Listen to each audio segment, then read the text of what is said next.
Hello students, good evening all. আপোনালোক আটাইকে পুনৰবাৰ ভিজন একাডেমি এনিলৈ স্বাগতম জনাইছো। ষ্টুডেণ্টছ, আমি আপোনালোকে ইতিমধ্যে অৱগত যে অহা ছেপ্টেম্বৰৰ 12 তাৰিখৰ পৰা মানে এই চলিত মাহৰ 12 তাৰিখৰ পৰা আপোনালোকৰ SSC CGL যিটো কম্বাইন গ্ৰেজুৱেট লেভেলৰ পৰীক্ষা CBT 1 বা টায়াৰ 1 হ'বলৈ গৈ আছে। তো সেই পৰীক্ষাটোত এতিয়া আপোনালোকৰ হাতত যিহেতু বেছি সময় নাই, একটা সপ্তাহ আছে নহয় জানো? তো এই লাষ্ট উইকত আপোনালোকেনো এতিয়া খুব ডেছক্ৰিপটিভলি বা বহলভাৱে পঢ়িবৰ কাৰণে এতিয়া বিশেষ সময় কম। চ' তাৰ প্ৰতি গুৰুত্ব ৰাখি আমি এই লাষ্ট উইকত নিটো আপোনালোকক একোটা ৰিভিজন ক্লাছেছ আমি প্ৰভাইড কৰিম covering all subject as per syllabus.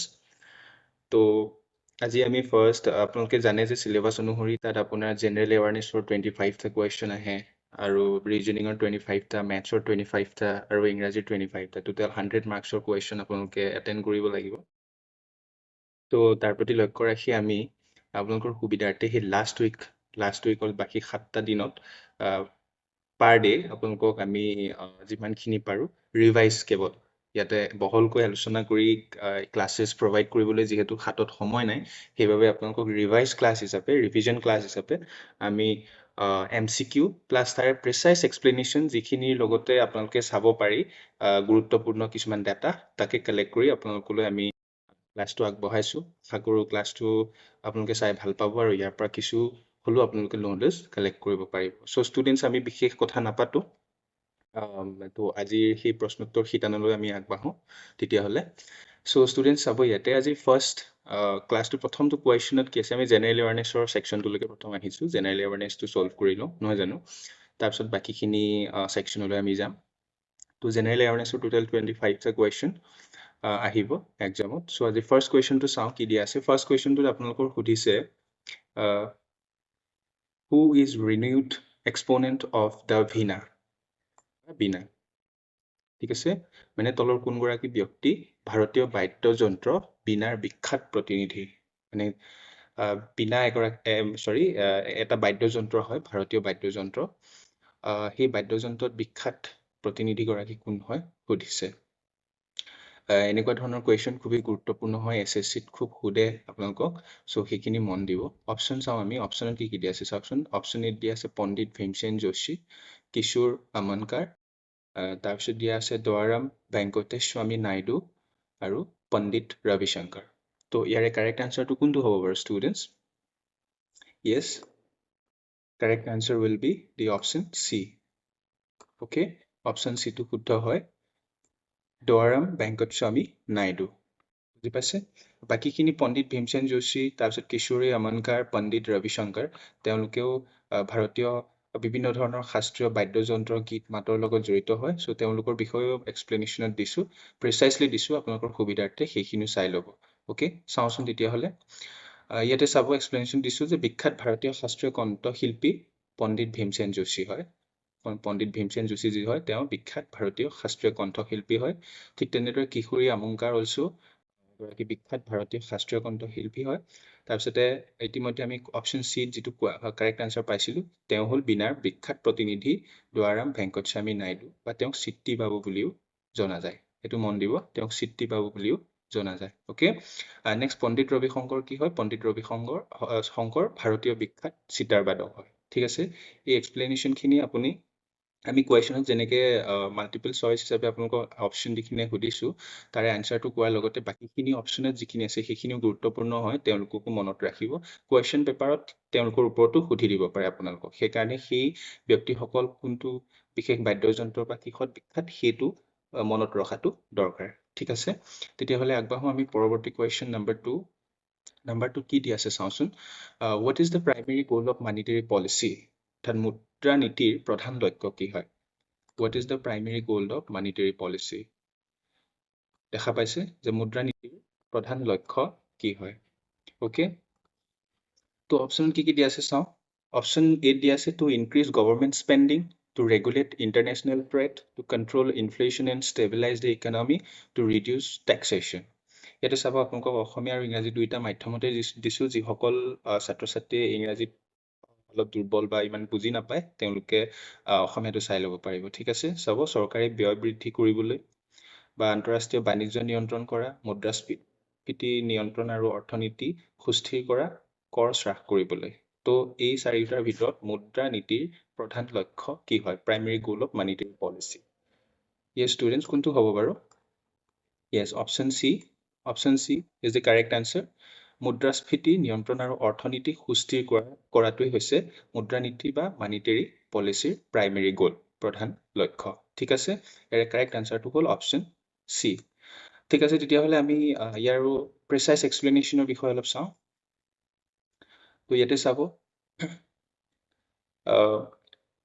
যিটো আমি কুৱেশ্যনত দেখিছিলোঁ প্ৰথমটো যিটো চৰকাৰে ব্যয় বৃদ্ধি কৰিবলৈ দিছে সেইটো মুদ্ৰানীতিৰ কি হয় প্ৰধান লক্ষ্য নহয় কিয় নহয় সেইটো কিহৰ হয় তেতিয়াহ'লে সেইটো চাওঁ চৰকাৰী ব্যয় বৃদ্ধিৰ বাবে যিটো হয় সেইটো আচলতে বিত্তীয় নীতিৰহে লক্ষ্য হয় সি মুদ্ৰানীতিৰ নহয় বুজি পাইছে ই আচলতে বিত্তীয় নীতিৰ লক্ষ্য ঠিক আছে ই মুদ্ৰানীতিৰ লক্ষ্য নহয় চ' বিত্তীয় নীতিত কি হয় অৰ্থনৈতিক কাৰ্যকলাপক প্ৰভাৱিত কৰিবলৈ চৰকাৰী ব্যয় আৰু কৰ জড়িত হৈ থাকে বুজি পালেনে তেতিয়াহ'লে চৰকাৰী ব্যয় বৃদ্ধি কি হয় মুদ্ৰানীতিৰ প্ৰাইমেৰী লক্ষ্য নহয় সি কেৱল বিত্তীয় নীতিৰহে প্ৰাইমেৰী লক্ষ্য ঠিক আছে নেক্সটটো কি দিয়া আছিলে নেক্সটটোত চাওক আন্তঃৰাষ্ট্ৰীয় বাণিজ্য নিয়ন্ত্ৰণ কৰা ই মুদ্ৰানীতিৰ প্ৰধান লক্ষ্য নহয় তেতিয়াহ'লে কিহৰ হয় চাওঁ সি হ'ল আন্তঃৰাষ্ট্ৰীয় বাণিজ্য নিয়ন্ত্ৰণ কৰাটো কি হয় বাণিজ্য নীতিৰহে এটা কাৰ্য হয় ই মুদ্ৰানীতিৰ নহয় ঠিক আছে য'ত কি হয় আমদানি ৰপ্তানি অৰ্থাৎ ইম্পৰ্ট এক্সপৰ্ট নিয়ন্ত্ৰণৰ বাবে যি শুল্ক যি টেৰিফ আৰু কোটা অন্যান্য ব্যৱস্থাৰ বিষয় ইয়াত জড়িত থাকে বুজি পাইছেনে আন্তঃৰাষ্ট্ৰীয় বাণিজ্য নিয়ন্ত্ৰণ যিটো হয় সেইটো মানে আন্তঃৰাষ্ট্ৰীয় পৰ্যায়ত যি বাণিজ্যৰ নিয়ন্ত্ৰণ তাৰ এটা কাৰ্য হয় য'ত ইম্পৰ্ট এক্সপৰ্ট টেৰিফ বিভিন্ন ধৰণৰ বিষয়বোৰ জড়িত হৈ থাকে ঠিক আছে নেক্সটটো চাওঁ আমি তেতিয়াহ'লে কৰ হ্ৰাস কৰিবলৈ যিটো অপশ্যনত দিয়া আছিলে টু ৰিডিউচ টেক্সেশ্যন সেইটো মুদ্ৰানীতিৰ প্ৰধান লক্ষ্য নহয় তেতিয়াহ'লে কিহৰ হয় যে কৰ হ্ৰাস কৰাটো কি হয় এটা বিত্তীয় নীতিৰহে আহিলা সি মুদ্ৰানীতিৰ প্ৰধান লক্ষ্য নহয় বুজি পাইছেনে বাৰু এইখিনি ভেৰি ভেৰি ইম্পৰ্টেণ্ট হয় আপোনালোকক চাব কুৱেশ্যনত কেৱল মই আপোনালোকক ইয়াতে দিছোঁ যে কেৱল প্ৰাইমেৰী গ'ল কি হয় মনিটাৰী পলিচিৰ কিন্তু আপোনালোকক কুৱেশ্যনত হয়তো সুধি দিবও পাৰে যে তলৰ কোনটো কাৰ্যকলাপ বিত্তীয় নীতিৰ লগত জড়িত আছে বা আন্তঃৰাষ্ট্ৰীয় বাণিজ্যৰ লগত জড়িত আছে সেই ধৰণে সুধি দিব পাৰে সেইকাৰণে মই ইয়াতে প্ৰিচাইজ আপোনালোকক এক্সপ্লেনেশ্যনটো যিটো দিছোঁ মানে যাতে যদি পৰীক্ষাত কোনো ধৰণৰ সেই বিষয়ৰ ৰিলেটেড কুৱেশ্যন আহে তেতিয়াহ'লে ইজিলি আপোনালোকে আগতীয়াকৈ পঢ়ি থ'লে কি কৰিব পাৰিব ইজিলি টেকল কৰি বা তাৰ কুৱেশ্যনটোৰ আনচাৰ কৰি থৈ আহিব পাৰিব অ'কে তো তেতিয়াহ'লে আমি জানিলোঁ যে যিটো ৰিডিউচ টেক্সেশ্যন সেইটো বিত্তীয় নীতিৰহে আহিলা হয় তাৰমানে মুদ্ৰানীতি বা মনিটাৰী পলিচিৰ সি গ'লছ নহয় ঠিক আছে অ'কে তেতিয়াহ'লে জানিলোঁ আমি পৰৱৰ্তী কুৱেশ্যনলৈ আগবাঢ়োঁ নেক্সট কুৱেশ্যন নম্বৰ 3 কি দি আছে চাওঁ India won the ICC Men Cricket World Cup for the first time in the year 1983 against which of the following team? যে 1983 চনত প্ৰথমবাৰৰ বাবে ভাৰতে ICC পুৰুষ ক্ৰিকেট বিশ্বকাপত জয়লাভ কৰিছিল তলৰ কোনটো দলৰ বিৰুদ্ধে ভেৰি ইজি কুৱেশ্যন সেইটো বোধকৰো আপোনালোকে পাৰিব যিহেতু চমু এটা প্ৰশ্ন হয় কোনটো হ'ব বাৰু অপশ্যন কি দিয়া আছে ৱেষ্ট ইণ্ডিজ ইংলেণ্ড অষ্ট্ৰেলিয়া আৰু শ্ৰীলংকা ইয়াৰ কাৰেক্ট আনচাৰটো কোনটো হ'ব বাৰু students Yes, option A will be the correct answer. Okay, option A. যে 1983 চনত ভাৰতৰ ইতিহাসত বা ভাৰতীয় ক্ৰিকেট টীমে ICC পুৰুষ ক্ৰিকেট বিশ্বকাপত প্ৰথমবাৰৰ কাৰণে জয়লাভ কৰিছিলে আৰু সেই জয়লাভ কোনটো টীমৰ বিৰুদ্ধে লাভ কৰিছিলে ৱেষ্ট ইণ্ডিজ টীমটোৰ বিৰুদ্ধে লাভ কৰিছিলে ইয়াৰ ক্ৰিকেটৰ ওপৰতো SSC CGLত কুৱেশ্যন কৰা যথেষ্ট গুৰুত্বতা আমি দেখিবলৈ পাওঁ গতিকে সেইখিনিও আপোনালোকে মন দি চাব ইয়াৰে অকমান প্ৰিচাইজ এক্সপ্লেনেশ্যন দিছোঁ চাওঁ তেতিয়াহ'লে আমি এক্সপ্লেনেশ্যনখিনি তো ইয়াতে চাব অলৰেডি মই মেনশ্যন কৰিছিলোঁ যিহেতু আপোনালোকক যে 1983 চনত প্ৰথমবাৰৰ বাবে কি কয় ভাৰতে ICC পুৰুষ ক্ৰিকেট বিশ্বকাপত জয়লাভ কৰিছিলে তো সেই খেলখনত ভাৰতীয় টীমটোৰ হৈ কেপ্টেইন কোন আছিলে কপিল দেৱ ঠিক আছে ভেৰি ভেৰি ইম্পৰ্টেণ্ট সেই সৰু সুৰা পইণ্টখিনিও আপোনালোকে নোট কৰি ৰাখিব হয়তো কুৱেশ্যনত আপোনাক সুধি দিব পাৰে যে 1983 চনত ভাৰতে যেতিয়া ICC পুৰুষ ক্ৰিকেট বিশ্বকাপ প্ৰথমবাৰ জয়লাভ কৰিছিলে তো ভাৰতীয় টীমৰ পৰা প্ৰতিনিধিত্ব কোনে কৰিছিলে ভাৰতীয় দলটো তো সেনেকুৱা ধৰণে কুৱেশ্যন কৰি দিব পাৰে চ' তেতিয়া আনচাৰটো কি হ'ব কপিল দেৱ ঠিক আছে তো তেওঁৰ নেতৃত্ব দিছিলে আৰু তেওঁৰ নেতৃত্বতে কি হৈছিলে যে পুৰুষ ক্ৰিকেট বিশ্বকাপত ভাৰতে জয়লাভ কৰিছিলে আৰু সেই খেলখন ক'ত অনুষ্ঠিত হৈছিলে? লণ্ডনৰ লৰ্ডছ ক্ৰিকেট ষ্টেডিয়ামত অনুষ্ঠিত হৈছিলে। ঠিক আছে, ফাইনেল মেটছত কোনটো দলৰ বিৰুদ্ধে? ৱেষ্ট ইণ্ডিজৰ বিৰুদ্ধে আছিলে। আৰু কিমান ৰাণত ৱেষ্ট ইণ্ডিজক পৰাস্ত কৰিছিলে? 43 ৰান। 43 ৰানত। এই সৰু সৰু ডেটাবোৰ খুবেই গুৰুত্বপূৰ্ণ হয়। আপোনালোকে SSC প্ৰিভিয়াছ ইয়েৰৰ কুৱেশ্যনবোৰ চাবচোন, তাতে খুব সৰু সৰু কথা সোধে তেওঁলোকে, যোনবোৰ ষ্টুডেণ্টছে একচুৱেলি মনেই নিদিয়ে। আপুনি চাব প্ৰিভিয়াছ ইয়েৰ কুৱেশ্যনবোৰত দেখা পাব, মই কোনোবা এটা কুৱেশ্যনত দেখিবলৈ পাইছিলোঁ যে কোনোবা এটা ৰিভলিউশ্যন বা ৱাৰৰ বিষয়ে আপোনালোকৰ ইয়েৰটো মেনশ্যন কৰা আছে, কিন্তু কুৱেশ্যনত আপোনালোকক কৰিছে যে আমুকটো ইয়েৰৰ কোন তাৰিখে হৈছিলে। তাৰমানে বহুত ষ্টুডেণ্টছে কি কৰে চাব, কোনোবা এটা ৰিভলিউশ্যন বা ৱাৰৰ ইয়েৰটোতো মনত ৰাখে, বা খুব বেছি বেছি কাৰ কাৰ মাজত হৈছিলে সেইখিনি মনত ৰাখে, কিন্তু বহুত ষ্টুডেণ্টছে ইগন'ৰ কৰে যে সেই ৱাৰ বা সেই ৰিভলিউশ্যনটো কোন তাৰিখে হৈছিলে।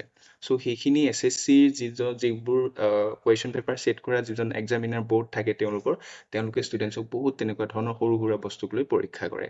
গতিকে ইয়াতো ছেইম এটা বিষয় আপোনালোকে মন দি চাব।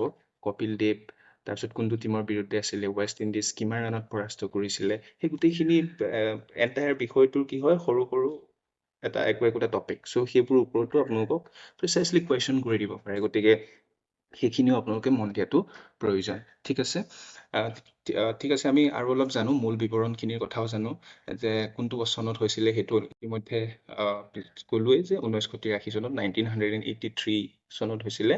অধিনায়ক বা নেতৃত্ব কোনে দিছিলে? কপিল দেৱে দিছিলে। বিৰোধী টীম কোন আছিলে? West Indies. তাৰপিছত কিমান ৰাণত? 43 ৰাণত জয়লাভ। ক'ত আছিলে স্থানটো? Lord's cricket stadium, London. ঠিক আছে, এইখিনি বহুত প্ৰিচাইজ এটা সৰু সৰু ইনফৰ্মেশ্যন হয়, সেইখিনি মনত ৰখাটো খুবেই জৰুৰী। ঠিক আছে, বা তাৰ 1983 চনত প্ৰথমবাৰ জয়লাভ কৰিছিলে। তাৰ দ্বিতীয়টো কেতিয়া জয়লাভ কৰিছিলে? 2011ত। মনত ৰাখিব।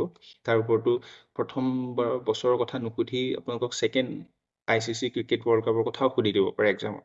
তো সেইটোৰ ওপৰতো নিশ্চয় অকণমান চাব। 2011 ছেকেণ্ড। তাত নেতৃত্ব কোনে দিছিলে? আমাৰ ফেভাৰেট, প্ৰত্যেকজন ভাৰতীয়ই ভাল পোৱা MS ধোনী, অৰ্থাৎ মহেন্দ্ৰ সিং ধোনীয়ে নেতৃত্ব দিছিলে। তেওঁ ভাৰতীয় দলৰ কেপ্টেইন আছিলে আৰু দ্বিতীয়টো বিশ্বকাপ 2011 চনত জয় কৰিছিলে। ঠিক আছে, কাৰ বিৰুদ্ধে? শ্ৰীলংকা টীমটোৰ বিৰুদ্ধে। ঠিক আছে, কিমান উইকেটত? 6 উইকেটত জয়ী কৰিছে, তেওঁলোকক পৰাস্ত কৰিছিলে। ঠিক আছে, তেতিয়াহ'লে আমি আগবাঢ়ো পৰৱৰ্তী কুৱেশ্যন। পৰৱৰ্তী কুৱেশ্যনত কি আছে? কুৱেশ্যন নম্বৰ 4 চেক কৰোঁ। Yes, question number 4 also' very very important question হয়। এইবোৰ SSC ৰিলেটেড কুৱেশ্যনেই হয়। ইয়াতে চাওক আপোনালোকে কি কি দিয়া আছে।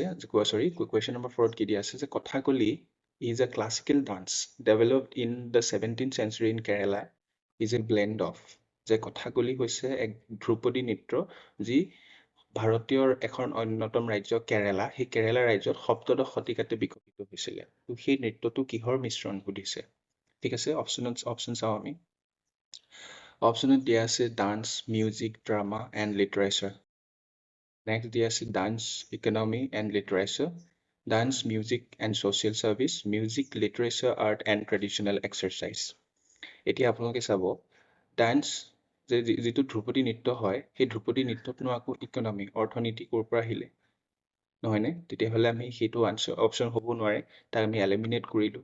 ঠিক তাৰপিছত চাব option C, dance, music and social service, সমাজ সেৱাৰ কথাও কৈ দিছে ইয়াত। চ' ইয়াত আকৌ সমাজ সেৱা আৰু অৰ্থনীতিৰ কথা আহি নপৰে। ঠিক আছে, তেতিয়াহ'লে আমি বি আৰু চি এই দুটা অপশ্যন এলিমিনেট কৰিলোঁ। আমাৰ থাকিলে অপশ্যন এ আৰু ডি। ইয়াৰে কোনটো আনচাৰ হ'ব বাৰু students? Yes, the correct answer will B option A. ঠিক আছে, dance, music, drama and literature, যিটো নৃত্য, সংগীত, নাটক আৰু সাহিত্যৰ এটা মিশ্ৰণ। মানে ধ্ৰুপদী নৃত্যৰ কথাকলিত সেই নৃত্য, সংগীত, নাটক আৰু সাহিত্যসমূহৰ একাধাৰ বা সেইবোৰ মিশ্ৰণেৰে গঠিত এটা ধ্ৰুপদী নৃত্য। ঠিক আছে, ইয়াৰ বিষয়ে এক্সপ্লেনেশ্যন প্ৰিচাইচলি দিছোঁ, চাই লওঁ। অ'কে, ইয়াত চাব যে দক্ষিণ ভাৰতৰ এখন ৰাজ্য কেৰালাৰ পৰা উৎপত্তি হৈছে সেই ধ্ৰুপদী নৃত্যটো। সেই মনত ৰাখিব, কথাকলি কোন ৰাজ্যৰ পৰা উৎপত্তি হৈছে? দক্ষিণ ভাৰতৰ এখন ৰাজ্য কেৰালাৰ পৰা। আৰু কি হয়, ইয়াৰ যিটো শৃংখলিত বা বিচিত্ৰময় সাজ পোছাক, স্পন্দনশীল মেকআপ আৰু জটিল কাহিনী কোৱাৰ বাবে ই কি হয়? পৰিচিত। সেইবোৰ কথাও সৰু সৰু কথা, সেইবোৰৰ ওপৰত কুৱেশ্যন কৰি দিব পাৰে, আপোনালোকে সেইখিনি মন কৰিব। ঠিক আছে, আৰু ইম্পৰ্টেণ্ট হয় কি প্ৰায় ৰামায়ণ আৰু মহাভাৰতৰ পৌৰাণিক কাহিনীৰ চিত্ৰিত কৰা হয়। যে সেই যি কথাকলি নৃত্য, সেই কথাকলি নৃত্যত বিশেষকৈ ৰামায়ণ আৰু মহাভাৰতৰ যি পৌৰাণিক কাহিনী, সেই কাহিনীসমূহ চিত্ৰিত কৰা হয়। ঠিক আছে। ইয়াতে নেক্সটটো চাব। ইতিমধ্যে কৈ আহিলোঁ ত' 17th চেঞ্চুৰীত এই ধ্ৰুপদী নৃত্য কথাকলি ডেভেলপ হৈছিলে, অৰ্থাৎ বিকশিত হৈছিলে। ত' ইয়াতে কি হয়, নৃত্য, সংগীত, নাটক আৰু সাহিত্যৰ সংমিশ্ৰণ। ঠিক আছে। এই সংগীতৰ ক্ষেত্ৰত চাব, এই সংগীত যিটো হয়, কথাকলি নৃত্যৰ সংগীত যিটো হয়, এইটোৰ ৰাগ যিটো থাকে সেইটো হ'ল কাৰ্ণেটিক ৰাগ। ঠিক আছে, সেইটো হ'ল কাৰ্ণেটিক ৰাগ। আৰু ইয়াত ব্যৱহাৰ কৰা যিবোৰ পৰম্পৰাগত বাদ্যযন্ত্ৰ, সেইবোৰ চাব কি কি হয়, চেন্দা, মাদলম আৰু ইডাক্কা। ঠিক আছে। এইটো আপোনালোকক ইয়াৰ ওপৰতো কুৱেশ্যন কৰি দিব পাৰে যে কথাকলি নৃত্যৰ তলৰ কোনবিধ বাদ্যযন্ত্ৰ ব্যৱহাৰ কৰে।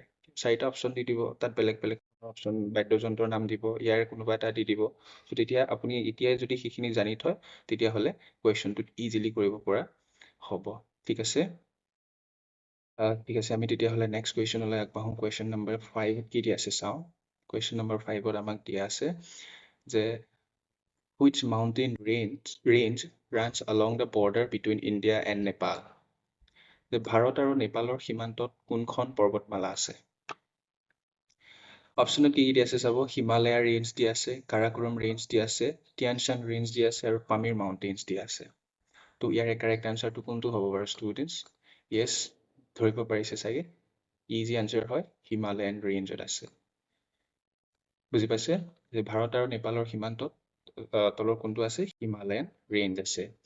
ঠিক আছে, আমি বাকী কাৰাকোৰম ৰেঞ্জ, টিয়ানচান ৰেঞ্জ আৰু পামিৰ মাউণ্টেইন সেইকেইটাৰ বিষয়ে অলপ জানো।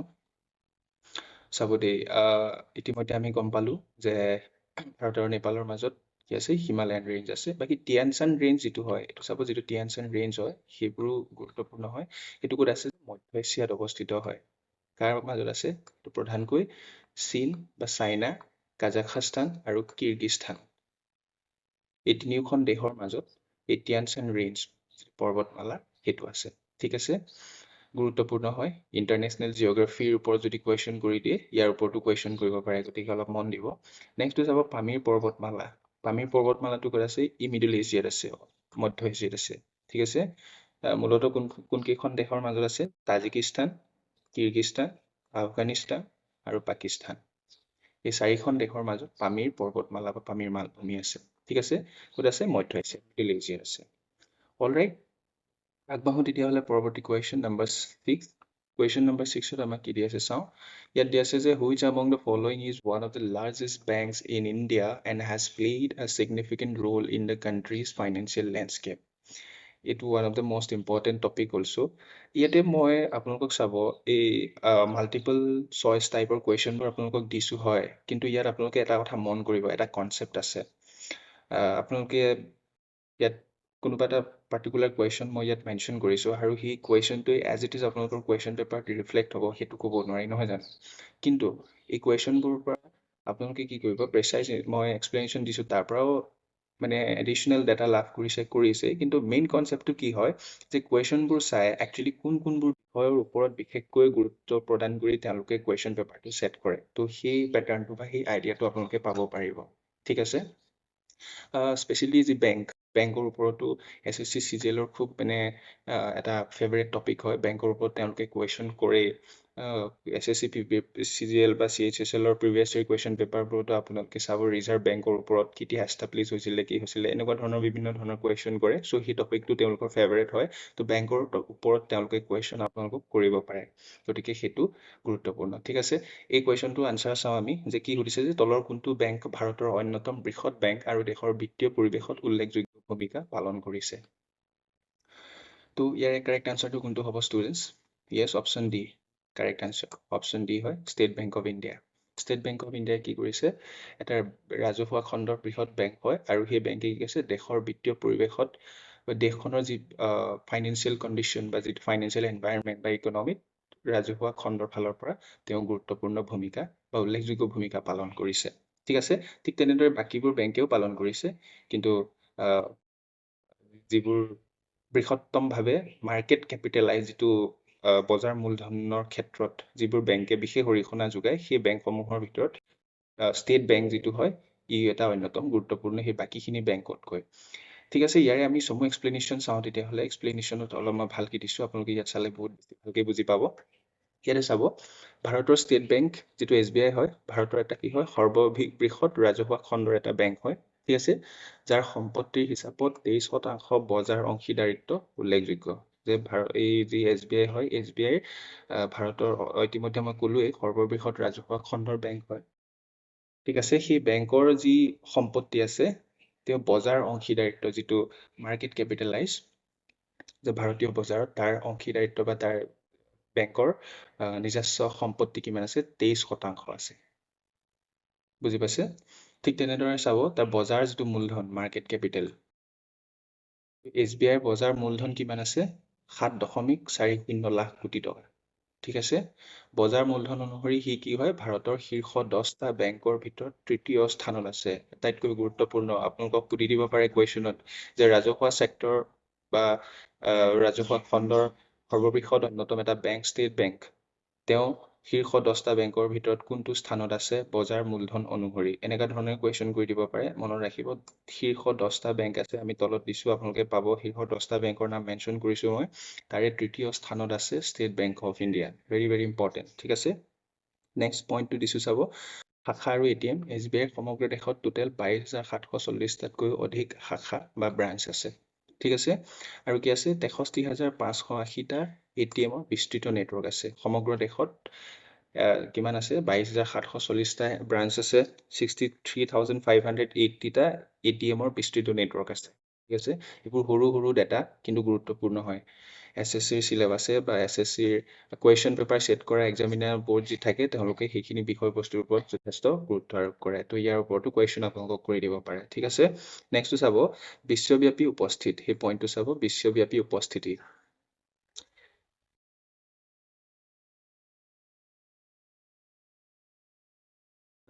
যিটো বিশ্বব্যাপী যি উপস্থিতি যে ভাৰতীয় ষ্টেট বেংকৰ কেৱল ভাৰততে নহয় তেওঁ বিশ্বৰ আন আন দেশসমূহতো তাৰ শাখা প্ৰশাখা আমি দেখিবলৈ পাওঁ তো সেইটো বিশেষ গুৰুত্বপূৰ্ণ হয় তাৰ ওপৰতো আপোনালোকক কুৱেশ্যন কৰিব পাৰে চাবচোন যে বিদেশত কি হয় SBIৰ এটা শক্তিশালী উপস্থিতি আছে কিমানখন দেশত 36খন দেশত 233টাতকৈও অধিক বিদেশী শাখা আছে ষ্টেট বেংক অফ ইণ্ডিয়াৰ 36খন ফৰেইন কাণ্ট্ৰিত 233টা ব্ৰাঞ্চ আছে ঠিক আছে গুৰুত্বপূৰ্ণ হয় মন দিব নেক্সটটো চাব বিত্তীয় প্ৰদৰ্শন 2023-24 চনৰ এপ্ৰিল আৰু জুন যি ত্ৰিমাসিক ভাৰতৰ সৰ্বাধিক লাভজনক কোম্পানী হিচাপে কি কৰে ৰিলায়েন্স ইণ্ডাষ্ট্ৰিজক অতিক্ৰম কৰিছে SBI ধাৰাবাহিকভাৱে শক্তিশালীভাৱে বিত্তীয় প্ৰদৰ্শন কৰি আছে ঠিক আছে তেওঁ 2023-24 বৰ্ষৰ যি এপ্ৰিল জুন যি ত্ৰিমাসিক মাৰ্কেট কেপিটেলাইজেশ্যন তাতে কি কৰিছে আমাৰ দেশৰ আগশাৰীৰ অন্যতম এটা কোম্পানী যিটো ৰিলায়েন্স ইণ্ডাষ্ট্ৰি সেই ৰিলায়েন্স ইণ্ডাষ্ট্ৰিকো SBIয়ে অতিক্ৰম কৰিছে ঠিক আছে ইয়াতে আৰু এটা মষ্ট ইম্পৰ্টেণ্ট মই সেইখিনিও আপোনালোকক মেনশ্যন কৰি দিছোঁ অলৰেডি কৈছিলোঁ অলপ আগতে যে বজাৰ মূলধন অনুসৰি ভাৰতৰ এতিয়া বৰ্তমান 10টা বেংক শীৰ্ষত আছে তাৰে ভাৰতীয় ষ্টেট বেংক যিটো হয় সেইটোত তৃতীয় স্থানত আছে আৰু সি হ'ল ৰাজহুৱা খণ্ডৰ এটা বৃহৎ বেংক প্ৰথম স্থানত আৰু প্ৰথম দ্বিতীয় তৃতীয় আৰু শেষ এইকেইটা মনত ৰখাটো দৰকাৰ চাব প্ৰথমত কোনটো আছে HDFC বেংক আছে তেওঁ কিমান 14.63 লাখ কোটি টকা তেওঁৰ বজাৰ মূলধন ভাৰতীয় বজাৰ মূলধন আৰু কি বুলি কয় তেওঁ হ'ল এইটো হ'ল ব্যক্তিগত খণ্ডৰ বেংক ঠিক আছে নেক্সটটো কোনটো আছে ICICI বেংক আছে চাব তেওঁৰ 9.97 লাখ কোটি টকা আৰু ইও এটা ব্যক্তিগত খণ্ডৰ বেংক ঠিক আছে ভাৰতৰ মূলধন অনুসৰি ভাৰতৰ শীৰ্ষ 10টা বেংকৰ নাম মই ইয়াত আপোনালোকৰ সুবিধাৰ কাৰণে দি দিছোঁ সেইখিনি ভালদৰে চাই ল'ব ইয়াৰ প্ৰথম তিনিটা খুবেই জৰুৰী হয় প্ৰথম স্থানত HDFC আছে ছেকেণ্ডত ICICI আছে ভাৰতীয় ষ্টেট বেংক যিটো ৰাজহুৱা খণ্ডৰ বেংক থাৰ্ডত আছে ঠিক আছে বাকী অপশ্যনত আমি পাইছিলোঁ পাঞ্জাৱ নেশ্যনেল বেংকৰ কথা পাইছিলোঁ হয়নে অপশ্যনত কেইটামান দিছিলোঁ Punjab National Bank Indian Bank Assam Gramin Vikash Bank সেইবোৰ কোন কোন স্থানত আছে চাব পাঞ্জাৱ নেশ্যনেল বেংক শীৰ্ষ 10টা স্থানৰ ভিতৰত 7 নম্বৰ স্থানত আছে তাৰপিছত বাকীখিনি Assam Gramin Vikash bank Indian bank সেইবোৰ লিষ্টত শীৰ্ষ 10টা স্থানত আহিবই পৰা নাই ঠিক আছে পাঞ্জাৱ নেশ্যনেল বেংকৰ 1.16 লাখ কোটি টকা তেওঁ এটা ৰাজহুৱা খণ্ডৰ বেংক হয় ঠিক আছে মনত ৰাখিব ওকে তেতিয়াহ'লে আমি আগবাঢ়ো পৰৱৰ্তী কুৱেশ্যন নম্বৰ 7ত কি সুধিছে চাব The Kalidasa Samman Award has been instituted by which state government? Award যিটো টপিক হয় award সেই টপিকটোৰ ওপৰতো যথেষ্ট কুৱেশ্যন কৰে তাৰ ওপৰতো মন দিব তো ইয়াতে কুৱেশ্যন নম্বৰ 7ত সুধিছে আমাক যে কোনখন ৰাজ্য চৰকাৰে কালিদাস সন্মান বঁটা প্ৰতিষ্ঠা কৰিছে ঠিক আছে অপশ্যনত কি দিয়া আছে চাব government of Chhattisgarh government of Maharashtra government of Rajasthan government of Madhya Pradesh ইয়াৰে কোনটো অপশ্যন শুদ্ধ হ'ব বাৰু students yes option D will be the correct answer government of Madhya Pradesh চৰকাৰে কি কৰিছে কালিদাস সন্মান বঁটা প্ৰতিষ্ঠা কৰিছে ঠিক আছে আমি তাৰ বিষয়ে প্ৰেচাইজ এক্সপ্লেনেশ্যন জানো ইয়াতে কি দিয়া আছে চাব যেহেতু শুদ্ধ উত্তৰটো হ'ল মধ্য প্ৰদেশ ইতিমধ্যে মই ক'লো মধ্য প্ৰদেশ চৰকাৰ ইয়াক চাব যিটো প্ৰতিষ্ঠান হয় যে শাস্ত্ৰীয় সংগীত শাস্ত্ৰীয় নৃত্য নাট্য আৰু দৃশ্যকলাৰ ক্ষেত্ৰত অসাধাৰণ অৱদানক স্বীকৃতি দিবলৈ কি কৰিছে মধ্য প্ৰদেশ চৰকাৰে 1981 চনত সেই কালিদাস সন্মান বঁটা প্ৰতিষ্ঠা কৰিছিল ঠিক আছে এইটো সুধি দিব পাৰে যে কোনটো চৰকাৰে কৰিছে সেইটো নুসুধি আপোনাক দিব পাৰে যে কিমান চনত কৰিছিলে সেইটো গুৰুত্বপূৰ্ণ হয় ঠিক আছে সেইবোৰ মনত ৰাখিব তাৰপিছতে নামকৰণ চাওঁ আমি ভাৰতীয় সাহিত্যৰ অন্যতম শ্ৰেষ্ঠ কবি হিচাপে গণ্য কৰা প্ৰখ্যাত ধ্ৰুপদী সংস্কৃত সাহিত্যিক চাব কালিদাস তেওঁৰ নামত সেই বঁটা প্ৰদান কৰা হৈছে ঠিক আছে নেক্সট বঁটাৰ বিৱৰণৰ ওপৰত আমি অলপ জানো এই বঁটাত কি দিয়া হয় চাওঁ এই বঁটাত নগদ 2 লাখ টকা পুৰস্কাৰ দিয়া হয় সুধি দিব পাৰে যে কালিদাস সন্মান বঁটাত যিগৰাকী এৱাৰ্ড উইনাৰ হয় এই এৱাৰ্ড উইনাৰজনক কিমান টকা নগদ পুৰস্কাৰ দিয়া হয় এই ধৰণে সুধি দিব পাৰে তো ইয়াৰে শুদ্ধ আনচাৰটো হ'ব 2 লাখ টকাৰ নগদ পুৰস্কাৰ আৰু কি হয় এটা প্ৰশস্তি পত্ৰ দিয়া থাকিব ঠিক আছে যিটো বছৰি প্ৰাপ্য শিল্পী আৰু শিল্পৰ ৰসিকসকলক প্ৰদান কৰা হয় ইয়াৰলি প্ৰদান কৰে সেই বঁটাটো যিটো কাক কাৰণে প্ৰাপ্য শিল্পী আৰু শিল্প ৰসিক য'ত শিল্পী বা শিল্পৰ লগত যিসকল জড়িত ব্যক্তি তেওঁলোকক প্ৰদান কৰে ঠিক আছে নেক্সট দি আছে প্ৰাপক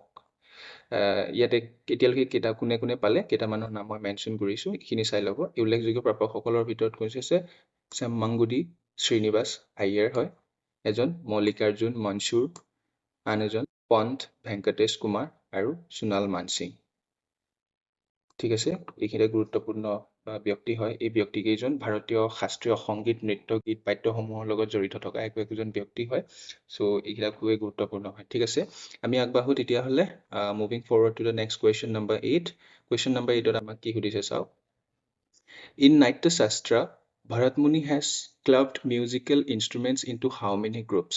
In Naitya Shastra, Bharatmuni has clubbed musical instruments into how many groups?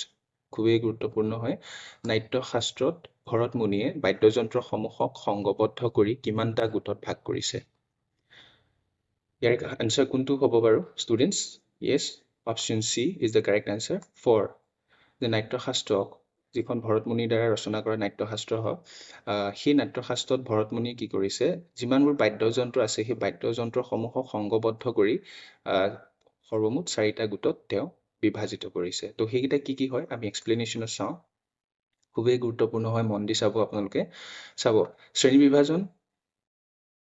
বিভাজন যে নাট্যশাস্ত্ৰত ভৰতমুনিয়ে কি হৈছে বাদ্যযন্ত্ৰক 4টা ভাগত ভাগ কৰিছে ঠিক আছে কি হয় তত্ত্ববাদ্য বা হিন্দীত টাটা প্ৰনাউন্সিয়েশ্যনটো অলপ বেলেগ ধৰণে কৰা হয় যিটো তত্ত্ববাদ্য যিটো তাৰযুক্ত বাদ্য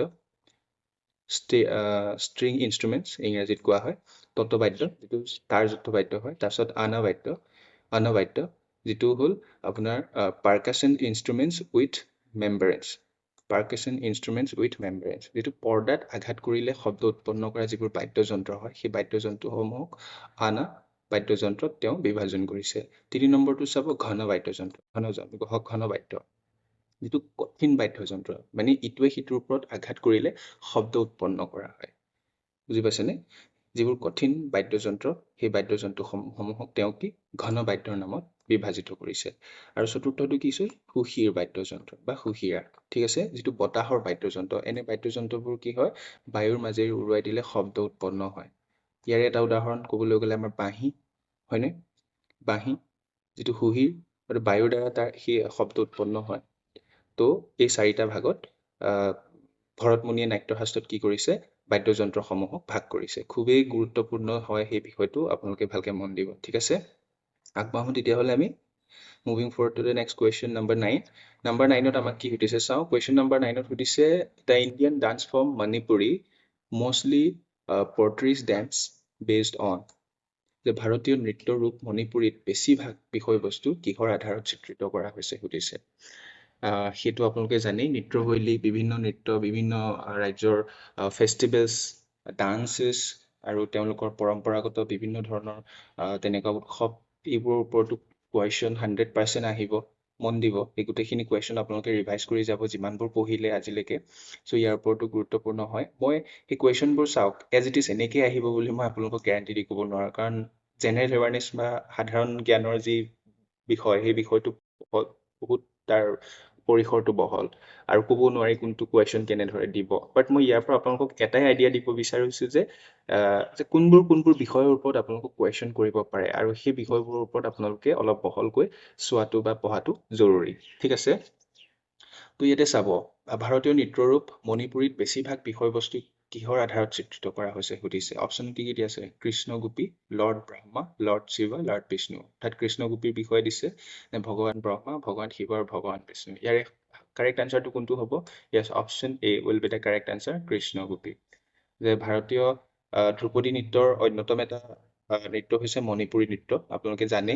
তো সেই মণিপুৰী নৃত্যত আচলতে কোনবোৰ বিষয়বস্তু চিত্ৰিত কৰা হয় সেইটো সুধিছে। ঠিক আছে, ইয়াৰে আনচাৰটো হ'ব কৃষ্ণ গোপীৰ ওপৰত। ইয়াৰ এক্সপ্লেনেশ্যনটো চাওঁ, প্ৰিচাইজলি মই ইয়াতে দিছোঁ।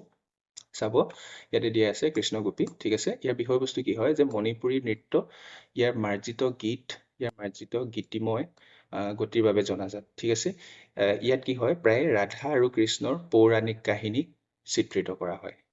ইম্পৰ্টেণ্ট, মন কৰিব। ইয়াত কি কৰে, ৰাধা আৰু কৃষ্ণৰ পৌৰাণিক কাহিনীক চিত্ৰিত কৰা হয়। বিশেষকৈ কোনবোৰক? যে তেওঁলোকৰ যি প্ৰেম কাহিনী আৰু যি ৰাসলীলা, সেই ৰাসলীলাৰ আধাৰত বিষয়বস্তুসমূহ মণিপুৰী নৃত্যত চিত্ৰিত কৰা হয় বা তাত পৰিৱেশন কৰা হয়। ঠিক আছে, নেক্সট ৰাসলীলাৰ বিষয়েও অকণমান দিছোঁ 2 লাইন। যে ৰাধা আৰু কৃষ্ণৰ মাজত থকা ঐশ্বৰিক প্ৰেমক, যে ৰাধা আৰু কৃষ্ণৰ মাজত থকা যি ঐশ্বৰিক প্ৰেম, তাক চিত্ৰিত কৰা মণিপুৰী নৃত্যৰ এটা উল্লেখযোগ্য অংশ। ঠিক আছে, উৎসৱ আৰু উদযাপনৰ সময়ত কি কৰে, সেই ৰাসলীলা পৰিৱেশন কৰে। বুজি পাইছে? তাৰপিছত নেক্সটটো চাব, বৈষ্ণৱ ধৰ্মৰ প্ৰভাৱ। এইটো এটা গুৰুত্বপূৰ্ণ টপিক, ইয়াৰ ওপৰতো কুৱেশ্যন কৰি দিব পাৰে। বিশেষকৈ মণিপুৰী নৃত্যত, যি ভাৰতীয় অন্যতম এটা ধ্ৰুপদী নৃত্য, মণিপুৰী নৃত্যত কোনটো ধৰ্মৰ প্ৰভাৱৰ কথা দেখিবলৈ পোৱা যায় বুলিও কুৱেশ্যন কৰি দিব পাৰে। চ' ইয়াতে সেইটো এটা গুৰুত্বপূৰ্ণ পইণ্ট হয়, বৈষ্ণৱ ধৰ্মৰ প্ৰভাৱ। ঠিক আছে, ইয়াত কি কৰে, যে মণিপুৰী নৃত্য বৈষ্ণৱ ধৰ্মৰ দ্বাৰা যথেষ্ট কি হৈছে, প্ৰভাৱিত হৈছে। যে যিটো পৰম্পৰাগত ভগৱান বিষ্ণু, ইতিমধ্যে ক'লোৱে বিষ্ণু, গোপী আৰু কৃষ্ণৰ কথা, কৃষ্ণকে ধৰি তেওঁৰ কি অৱতাৰসমূহক পূজা কৰা হয় সেই নৃত্যৰ জৰিয়তে। ঠিক আছে, এই প্ৰভাৱ নৃত্যৰ বিষয়বস্তু আৰু শিল্পকৰ্মত প্ৰতিফলিত হয়। বুজি পালে? একদম মই বহুত বহলকৈ, আপোনালোকৰ যিহেতু হাতত সময় কম, সেইকাৰণে বহলকৈ দিয়া নাই। প্ৰিচাইজলি ইয়াৰ পৰা যিখিনি বিষয় আপোনালোকে জানি থ'ব লাগে, সৰু বৰ যিমানখিনি বিষয় আছে, সেইখিনি বিষয় মই ইয়াত মেনশ্যন কৰি দিছোঁ। ঠিক আছে, আগবাঢ়োঁ তেতিয়াহ'লে আমি পৰৱৰ্তী প্ৰশ্ন নম্বৰ 10। 10তো সুধিছে আমাক ডান্সৰ কথা সুধিছে। কুৱেশ্যন নম্বৰ 10 চাব, Maruni dance is associated with which state of India. কুৱেশ্যনটো টাইপিং অকণমান মিষ্টেক হৈ আছে। Maruni dance is associated with which state of India. অৰ্থাৎ মাৰুনি নৃত্য ভাৰতৰ কোনটো ৰাজ্যৰ সৈতে জড়িত? Very easy question. আপোনালোকে এইটো চাগে আপোনালোকৰ মুখৰ আগতে আছে, নহয় জানো? তো ইয়াৰে কাৰেক্ট আনচাৰটো কোনটো হ'ব বাৰু students? Yes, option A, Sikkim. Maruni নৃত্যটো কিহৰ লগত, কোনটো ৰাজ্যৰ সৈতে জড়িত? ছিকিমত। অৰ্থাৎ ছিকিমত সেই নৃত্যটো প্ৰদৰ্শন কৰা হয়। ঠিক আছে, ইয়াৰ প্ৰিচাইজ এক্সপ্লেনেশ্যন চাওঁচোন আমি। চাব, ইয়াতে ক'লোৱে ছিকিমৰ হয়, যে উৎপত্তি কৰিছিলে উত্তৰ পূব ভাৰতৰ অন্যতম এখন ৰাজ্য ছিকিম। ছিকিমত উৎপত্তি হৈছিলে আৰু তাৰে ছিকিমৰ কি হয়, সেই নেপালী সম্প্ৰদায়ৰ পৰা সেই মাৰুনি নৃত্যটো কি হৈছে, উৎপত্তি হৈছে। ছিকিমত চাব, ছিকিমতো কেইবাটাও আপোনালোকে সম্প্ৰদায়ৰ মানুহ পাব, নেপালী, ভুটীয়া, মানে বহুত তেনেকুৱা ধৰণৰ সম্প্ৰদায় আছে। আপোনালোকক পাৰ্টিকুলাৰলি সেই কুৱেশ্যনটো নুসুধি যে মাৰুনি নৃত্যটো কোনটো ষ্টেটৰ পৰা বিলং কৰে, সেইটো নুসুধি আপোনালোকক ক'ব পাৰে যে ছিকিমৰ যি মাৰুনি নৃত্য, সেইটো কোনটো সম্প্ৰদায়ে পালন কৰে বা কোনটো সম্প্ৰদায়ৰ পৰা উৎপত্তি হৈছে, সেইটো সুধি দিব পাৰে। চ' বেছিক নলেজখিনি ৰখাও প্ৰয়োজন হয়। এইটো হ'ল নেপালী সম্প্ৰদায়। ঠিক আছে, মই ইয়াতে পইণ্ট আউট কৰি দিছোঁ কোনবোৰ গুৰুত্বপূৰ্ণ হ'ব পাৰে বা আপোনালোকে কোনবোৰত বিশেষ ফ'কাছ কৰি পঢ়িব লাগে। ঠিক আছে, সেইখিনি কথা অলপ মেনশ্যন কৰি দিছোঁ, সেইখিনি মন কৰিব। ঠিক আছে, পৰিৱেশন শৈলী বা পৰিৱেশনৰ কথা অলপ আমি জানো। এই নৃত্যটো কি ধৰণে পৰিৱেশন কৰে চাওক, ইয়াত কি যে 3জন পুৰুষ থাকে আৰু 3গৰাকী মহিলা থাকে। এই 3গৰাকী পুৰুষ আৰু মহিলা নৃত্যশিল্পীৰ দ্বাৰা কি হয়, পৰিৱেশন কৰে। পৰম্পৰাগত গোটৰ যি নৃত্যৰ ধৰণ, তাকে পৰিৱেশন কৰে। কিন্তু প্ৰায় ধাতু ৱাৰাই নামৰ এজন কি হৈছে ক্লাউন থাকে, ধাতু ৱাৰাই বুলি কোৱা হয়। এজন ক্লাউন মানে কি হয়, যিজন আমাৰ আধুনিক ভাষাত কি বুলি ক'ম, সেইটো পঢ়ুৱা, লাইক পম্পটাৰ, ঠিক আছে, যিজন বেকচাইডৰ পৰা মানে বেকচাইডৰ পৰা তেওঁলোকক ছাপোৰ্ট দি থাকে বিভিন্ন ধৰণৰ নৃত্যশৈলী বা বেকগ্ৰাউণ্ড ছাপোৰ্ট, যিবোৰ গীত মাত ইত্যাদিৰ ফালৰ পৰা যিবোৰ ছাপোৰ্ট লাগে, সেই ব্যক্তিজনে বেকগ্ৰাউণ্ডৰ পৰা ছাপোৰ্ট দি থাকে আৰু তিনিজন পুৰুষ আৰু মহিলাই বাহিৰত আহি নৃত্যটো প্ৰদৰ্শন কৰে, ঠিক আছে। সেই ব্যক্তিজনক কি বুলি কোৱা হয়, সেই ক্লাউনজনক কি বুলি কোৱা হয়, ধাতু ৱাৰাই বুলি কোৱা হয়, ঠিক আছে। ভেৰি ভেৰি ইম্পৰ্টেণ্ট, সেইটো মনত ৰাখিব, ধাতু ৱাৰাই। ঠিক আছে, নেক্সটটো চাওঁ আমি অনুষ্ঠানটোৰ বিষয়ে অলপ জানো, যে কি হয়, মাৰণী নৃত্য সাধাৰণতে তিহাৰ নহয়, এইটো একচুৱেলি তিওহাৰ, হিন্দীত আহিলে হেৰি হ'ব লাগিছিলে, যিটো উৎসৱ মানে দীপাৱলীৰ দৰে উৎসৱসমূহত আৰু বিয়াৰ সময়ত পৰিৱেশন কৰে, সেইটো ইম্পৰ্টেণ্ট হয়। সেইটো চাব যে ছিকিমৰ যি মাৰণী নৃত্য, সেই নৃত্যটো বিশেষকৈ কোনবোৰ উৎসৱত পালন কৰে বা নৃত্যটো পৰিৱেশন কৰে, সেনেকুৱাও সুধিব পাৰে। তো এইটো দীপাৱলী আৰু বিবাহৰ দৰে অনুষ্ঠানবোৰত পৰিৱেশন কৰে, ঠিক আছে, য'ত ছিকিমৰ চহকী সংস্কৃতি আৰু ঐতিহ্যক কি কৰে, এই নৃত্যই প্ৰদৰ্শন কৰে। বুজি পাইছে? নেক্সট আমি ইয়াৰ বৈশিষ্ট্যৰ বিষয়ে এটা লাইনত জানো। তো ইয়াৰ বৈশিষ্ট্য কি হয়, নৃত্যত কি হয়, ৰঙীন সাজ পোছাক, তেওঁলোকৰ সাজ পোছাক, মই এই চাইডতে আপোনালোকে চাওক, ইয়াতে মই তেওঁলোকৰ এটা দৃশ্যাংশ দিছোঁ। ইয়াতে অৱশ্যে বাৰু ৰঙীনটো অহা নাই, আৰু বিভিন্ন ধৰণৰ সাজ পোছাক আছে। তো ইয়াতে ৰঙীন সাজ পোছাক পৰিধান কৰে। তো পৰম্পৰাগত সংগীত আৰু ছন্দময়, ঠিক আছে, পৰম্পৰাগত সংগীত আৰু ছন্দময় গতিবিধিৰ বৈশিষ্ট্য আছে, যিয়ে কি কৰে, ছিকিমৰ নেপালী সম্প্ৰদায়ৰ সজীৱ সংস্কৃতি উজ্জ্বল কৰি তোলে, ঠিক আছে। সেইটো বৈশিষ্ট্য আছিলে, খুব প্ৰিচাইজলি দিছোঁ। আশা কৰোঁ সেইখিনি আপোনালোকে ভাল পাব, কাৰণ ইয়াতে মই ডাইৰেক্টলি কুৱেশ্যন আনচাৰ কৰাতকৈ ইয়াৰে যিখিনি বিশেষ গুৰুত্ব থকা বস্তু, সৰু সুৰা বস্তুৰ পৰা ধৰি আপোনালোকক মই ইয়াতে পইণ্ট কৰি দি দিছোঁ, এইখিনিৰ ওপৰত মন দিব, ঠিক আছে। তেতিয়াহ'লে আমি আগবাঢ়োঁ পৰৱৰ্তী কুৱেশ্যন নম্বৰ 11। নম্বৰ 11ত চাওঁ কি দিয়া আছে। নম্বৰ 11ত আমাক সুধিছে যে the magnificent Kailash temple at Ellora was built during the region of Rashtrakuta in which architectural style. Very very important question, ঠিক আছে, সেইটো মনত ৰাখিব। আমি জানো যে ইলোৰা আৰু অজন্তা যি গুহা, তাত বৌদ্ধ ধৰ্ম আৰু হিন্দু ধৰ্মৰ বিভিন্ন ধৰণৰ মন্দিৰ পোৱা যায়। সেইটো ক'ত অৱস্থিত, মহাৰাষ্ট্ৰত, ঠিক আছে। তো ইয়াৰ ওপৰতো কুৱেশ্যন কৰে, SSCয়ে 100% কুৱেশ্যন কৰে, সেইটো আপোনালোকে চিয়'ৰ হৈ থাকক। আৰু ইয়াৰ ৰিলেটেড যিমানখিনি টপিক আছে, যিমানখিনি বিষয় আছে, আপোনালোকে মন দি অকণমান অধ্যয়ন কৰিব, ঠিক আছে। আমি তেতিয়াহ'লে এই প্ৰশ্নটোৰ আনচাৰটো চাওঁ, যে ৰাষ্ট্ৰকূটৰ বা ৰাষ্ট্ৰকূট বংশৰ যি ৰাজত্বৰ সময়, সেই ৰাজত্বৰ সময়তে কি হয়, ঐশ্বৰ্যশালী মহাৰাষ্ট্ৰত অৱস্থিত ইলোৰাৰ কৈলাশ মন্দিৰ নিৰ্মাণ কৰিছিলে। আৰু তাৰ এই নিৰ্মাণ শৈলীটো কোনটো স্থাপত্য শৈলীত কৰিছিলে, আমাক কুৱেশ্যনটো সেইটো সুধিছে। আৰু এটা ইম্পৰ্টেণ্ট থিং, সেই ঐশ্বৰ্যশালী ইলোৰাৰ কৈলাশ মন্দিৰটো কোনে নিৰ্মাণ কৰিছিলে বুলি সুধিব পাৰে। প্ৰিভিয়াছ ইয়েৰ কুৱেশ্যনৰ কোনোবা এটাত সেই কুৱেশ্যনটো কৰিছে বাৰু, এনেকুৱা ধৰণেও সুধিব পাৰে। সেইটো হ'ল কৃষ্ণৰায় 1, ঠিক আছে, সেইটো মনত ৰাখিব, তেখেতৰ দিনত নিৰ্মাণ কৰা হৈছিলে। তো ইয়াৰ কোনটো স্থাপত্য শৈলী বা কোনটো আৰ্কিটেকচাৰেল ষ্টাইলত নিৰ্মাণ কৰিছে, সেইটো হ'ব correct answer is option C, সেইটো হ'ল দ্ৰাবিড়িয়ান স্থাপত্য শৈলীত নিৰ্মাণ কৰিছে, ঠিক আছে। সেইটো হ'ল দ্ৰাবিড়িয়ান স্থাপত্য শৈলী। আৰু এই চাইডত চাই ল'ব, এইটো দ্ৰাবিড়িয়ান স্থাপত্য শৈলী যিটো হয়, তেওঁলোকৰ যি শৈলী, এই শৈলীটো এনেকুৱা ধৰণৰ হয়, ঠিক আছে। আমি বাকী এই দ্ৰাবিড়িয়ান স্থাপত্য শৈলীৰ ওপৰততো ক'লোৱেই, বাকীখিনি সেই যিটো গথিক আৰ্কিটেকচাৰ বা গথিক স্থাপত্য শৈলী, নাগাৰা আৰ্কিটেকচাৰ, তাৰপিছত ভেছাৰ আৰ্কিটেকচাৰ, সেইবোৰো গুৰুত্বপূৰ্ণ হয়। এই বিষয়ে অলপ প্ৰিচাইজলি জানো। আৰু এটা কথা চাব, ইয়াতে নাগাৰা আৰ্কিটেকচাৰ যিটো হয়, সেইটোৰ ওপৰতো কুৱেশ্যন কৰি দিব পাৰে। আপোনালোকে ইতিমধ্যে জানে যে উত্তৰ প্ৰদেশ স্থিত যিটো আমাৰ ভাৰতৰ বিখ্যাত হিন্দু ৰাম মন্দিৰ যিটো হয়, সেই ৰাম মন্দিৰটো কি হয়, নাগাৰা আৰ্কিটেকচাৰ বা নাগাৰা স্থাপত্য শৈলীতে নিৰ্মাণ কৰা হৈছে, নহয় জানো। সেইটোৰ ওপৰতো কুৱেশ্যন কৰিব পাৰে। অৰ্থাৎ এই আৰ্কিটেকচাৰসমূহ হৈছে ভাৰতীয় আৰ্কিটেকচাৰ, ঠিক আছে, ভাৰতীয় স্থাপত্য শৈলী। তো এইবোৰৰ স্থাপত্য শৈলীৰ ওপৰত গুৰুত্ব দি বিশেষকৈ পঢ়াটো দৰকাৰ, ঠিক আছে। আমি তেতিয়াহ'লে এই বাকী তিনিটা স্থাপত্য শৈলীৰ বিষয়ে অলপ থুলমূলকৈ জানো প্ৰিচাইজলি। ইয়াতে চাব, গথিক স্থাপত্য শৈলীৰ ওপৰতে মই দিছোঁ।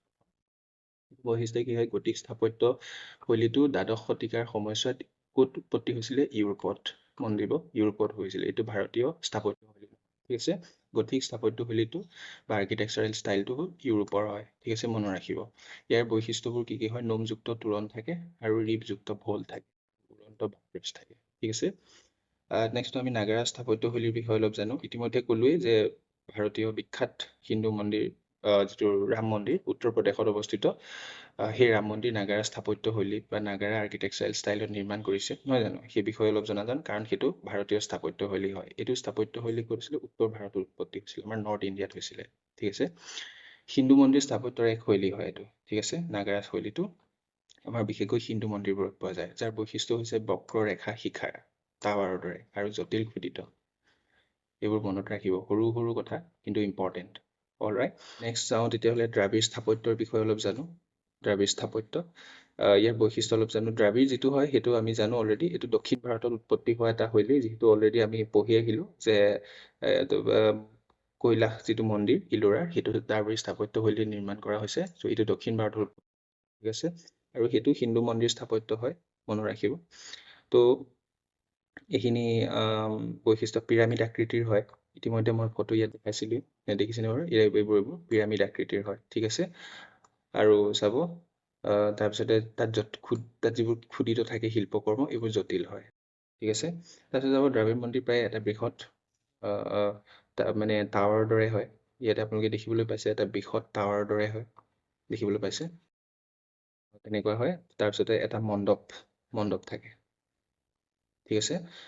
তাৰপিছত ইয়াত শৈলীৰ মিশ্ৰণ, যিটো নেক্সটটো আছিলে ভেছাৰা স্থাপত্য বা ভেছাৰা শৈলীৰ বিষয়ে আমি অলপ জানো। ভেছাৰা শৈলীত কি হৈছে, এইটো নাগাৰা শৈলীৰ বক্ৰৰেখা শিকাৰ টাৱাৰৰ দৰে থাকে।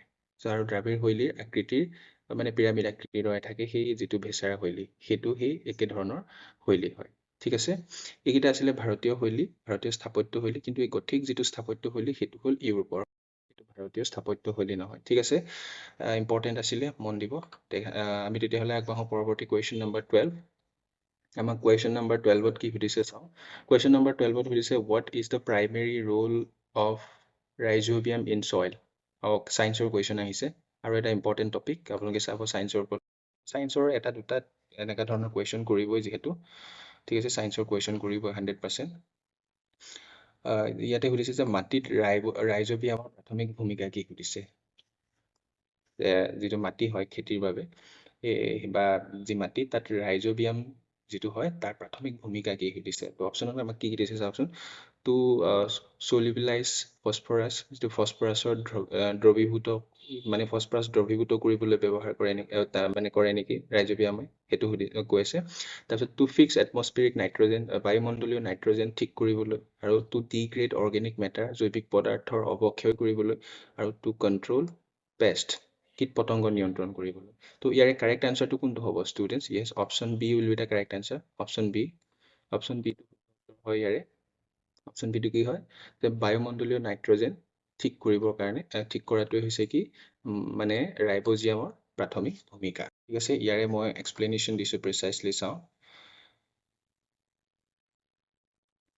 চাওক, ৰাইবজিয়াম যিটো ৰাইবজিয়াম হৈছে, ই মাটিৰ এক প্ৰকাৰৰ বেক্টেৰিয়া হয়, ঠিক আছে? ৰাইবজিয়াম মানে কি হৈছে, ই মাটিত থকা এক প্ৰকাৰৰ বেক্টেৰিয়া হয়। ই কি কৰে যে মাহজাতীয় উদ্ভিদৰ সৈতে সহজীৱী সম্পৰ্ক গঢ়ি তোলে। মাটিত আমি যিবোৰ মাহজাতীয় উদ্ভিদ ৰোপণ কৰোঁ বা সিঁচো, সেইবোৰৰ লগত এই বেক্টেৰিয়াটোৱে সহযোগী সম্পৰ্ক গঢ়ি তোলে, ঠিক আছে? বাকীখিনি অপশ্যনৰ কথা দিছোঁ। নাইট্ৰজেন স্থিৰীকৰণ চাওক, ৰাইবজিয়ামৰ প্ৰধান ভূমিকা হ'ল বায়ুমণ্ডলীয় নাইট্ৰজেন N2 কি কৰে, উদ্ভিদে ব্যৱহাৰ কৰিব পৰা ৰূপত স্থাপন কৰে। বুজি পাইছেনে? মই ইয়াতে আনচাৰটো কৈ দিছিলোঁ যে আপোনাক, টু ফিক্স এটমস্ফিয়াৰিক নাইট্ৰজেন, অৰ্থাৎ বায়ুমণ্ডলীয় নাইট্ৰজেন ঠিক কৰাটোৱে হৈছে ৰাইবজিয়ামৰ প্ৰধান ভূমিকা। অৰ্থাৎ ৰাইবজিয়ামে কি কৰে, যে বায়ুমণ্ডলীয় যি নাইট্ৰজেন হয়, সেই নাইট্ৰজেনক উদ্ভিদে ব্যৱহাৰ কৰিব পৰা ৰূপত তেওঁ স্থাপন কৰে। সেইটো হ'ল তেওঁৰ প্ৰধান ভূমিকা, ঠিক আছে?